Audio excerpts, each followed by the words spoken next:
ఈ రోజుని international religious కాన్ఫరెన్స్ని జరుపుకుంటున్నాం. భారతదేశంలో వందల సంఖ్యలో మతాలు ఉన్నాయి, వేల సంఖ్యలో భాషలు ఉన్నాయి. కానీ మనుషులు మాత్రం ఒక్కళ్ళమే ఉన్నాం. నేను పైన టోపీ పెట్టుకుని గెడ్డం పెంచితే ఒక ముస్లింగా కనపడవచ్చు, బొట్టు పెట్టుకుని పిలక పెట్టుకుంటే ఒక హిందువుగా కనపడవచ్చు. కానీ మన హృదయాలకు మాత్రం రూపం లేదు. మన హృదయాలన్నీ ఒకే రకంగా ఉంటాయని నమ్ముతున్న వాడిని నేను పిఎన్ మూర్తి. మన రక్తం యొక్క రంగులో కూడా ఎటువంటి మార్పు లేదు. ఒకళ్ళు బిర్యానీ తినచ్చు, ఒకళ్ళు సాంబార్ రైస్ తినచ్చు, కానీ బియ్యం అందులో ఒకటే ఉంటుంది అనేది మనం అందరం కూడా అర్థం చేసుకోవాలి. రకరకాల దుస్తులు ధరించవచ్చు, కానీ ఇది దారంతోటే చేయబడుతుంది అనేది మనం అందరం కూడా గుర్తించుకోవాలా. ఈ రోజుని ఈ సదస్సు నేను అనుకుని వచ్చిన వాడిని గాను. విజయశంకర స్వామి అని అన్నమయ్య కళాక్షేత్ర పీఠాధిపతి రావాలి. వారు దూరంగా ఉండడం వల్ల ఈ రోజుని నాకు ఈ అదృష్టం కలిగింది, ఈ అవకాశం కలిగింది. అందుకు మీ అందరికీ కూడా ధన్యవాదాలు తెలియజేస్తా ఉన్నాను. నేను హైందవ ధర్మం కాదు, ధర్మాలు అనేకం ఉన్నాయి. నేను శైవ ధర్మాన్ని నమ్ముతాను. ఎవని చేత జనించు, ఎవడితోటైతే ఈ భూమి, ఈ మనుషులు, ఈ జగత్తంతా కూడా నిర్మించబడిందో, సృష్టించబడిందో అతడికి రూపం లేదు, రంగు లేదు, వేషం లేదు. అతడే సర్వేశ్వరుడు అనే దాన్ని నేను నమ్ముతాను. బహుశా మీరు కూడా అదే నమ్ముతున్నారేమో అని చెప్పి నేను భావిస్తూ ఉన్నాను. రాముడు ఇలాగే ఉండాలా, కృష్ణుడు ఇలాగే ఉండాలా అనేది లేదు. అది మనం సృష్టించుకున్న చిత్రాలు తప్ప దేవుడికి రూపం లేదు అనేది నమ్ముతున్నాను నేను. అదే శైవం. అర్ధనారీశ్వర తత్వం ఉంటుంది శైవంలో. అంటే మనిషిలో సగం, ఈ దైవంలో సగం స్త్రీ, సగం పురుషుడు. స్త్రీ పురుషులిద్దరూ సమానమే అనే సిద్ధాంతాన్ని నమ్ముతున్నది శైవం. నేను కూడా దాన్నే నమ్ముతూ ఉన్నాను. ప్రేమకు కూడా శైవం ఒక మంచి ఉదాహరణ. గిరిరాజపుత్రిక అయిన పార్వతి భిక్షువైన శివుణ్ణి వరిస్తుంది.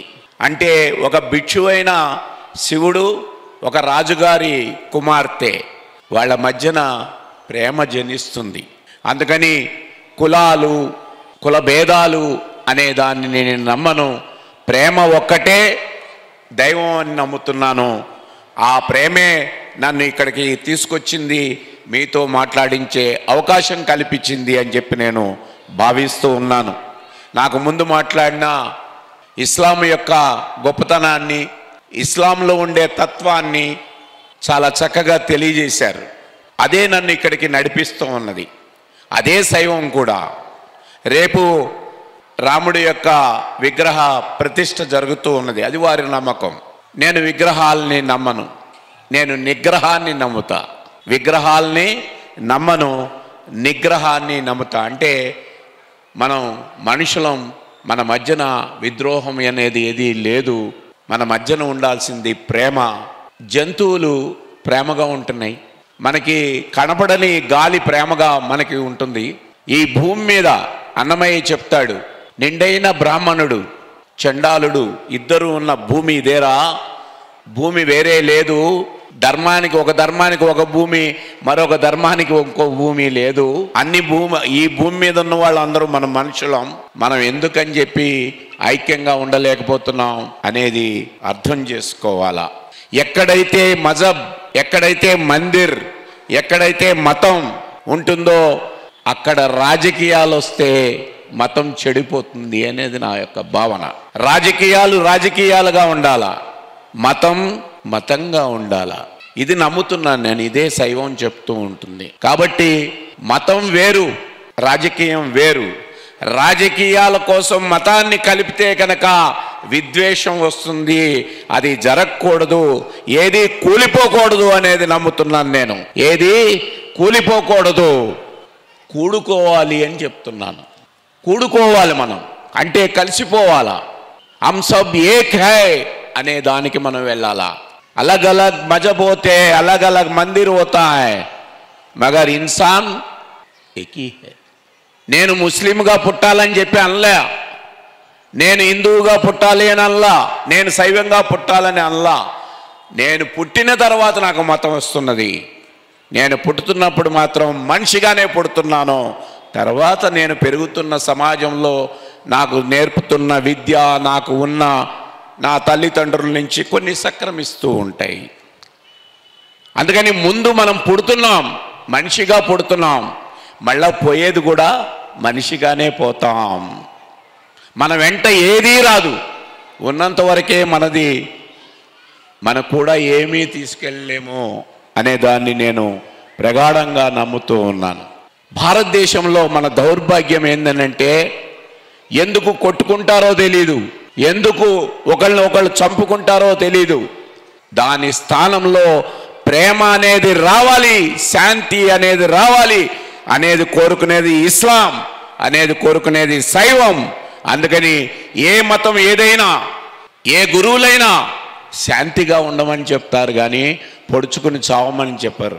అందుకని ఈర్ష్యాద్వేషాలు వదిలేయాలా. అడ్షడ్ వర్గాల్ని ఈర్ష్య, ద్వేషం, కామం, మోహం ఇటువంటి వాటినన్నిటినీ మనం కనుక వదిలేయగలిగితే కనుక మనం మనుషులుగా జీవించగలుగుతాము అని చెప్పి నేను చెప్తున్నాను. నేను పద్యాలు రాస్తూ ఉంటాను. ఒక పద్యం వినిపించమంటే వినిపిస్తాను మీ యొక్క అనుమతితోటి. పూల పరిమళంబులు పైనుంచు పవన దిశలోన పరిమితంబుగా మంచి మాటలు వినిపించు జగతి నిండా సుజనులారా అని చెప్తున్నాను. దీని అర్థం ఏంటనంటే, మనం పూలు కనుక పెట్టుకుంటే గాలి ఎంతవరకు ఉంటుందో అంతవరకే వాసన ఉంటుంది. కానీ ఈ రోజున మీరు జరుపుతున్న ఇంటర్నేషనల్ రిలీజియస్ కాన్ఫరెన్స్ యొక్క ఇక్కడ మాట్లాడుతున్న మాటలు ఈ విశ్వం అంతా వినిపిస్తాయి. దీనికి విలువ ఉంది, పూలకు విలువ లేదు. పూల యొక్క వాసన పరిమితంగానే ఉంటుంది అని నేను చెప్పదలుచుకున్నా. ఉర్దూలో నేను చదువుతున్నప్పుడు నాకు పెద్దగా ఉర్దూ రాదు. మేము సరదాగా మాట్లాడుకుంటూ ఉండేవాళ్ళం. మీ యొక్క అనుమతితోటి నేను అది చెప్పదలుచుకున్నాను. సరదాగా అనుకుంటేవాళ్ళం.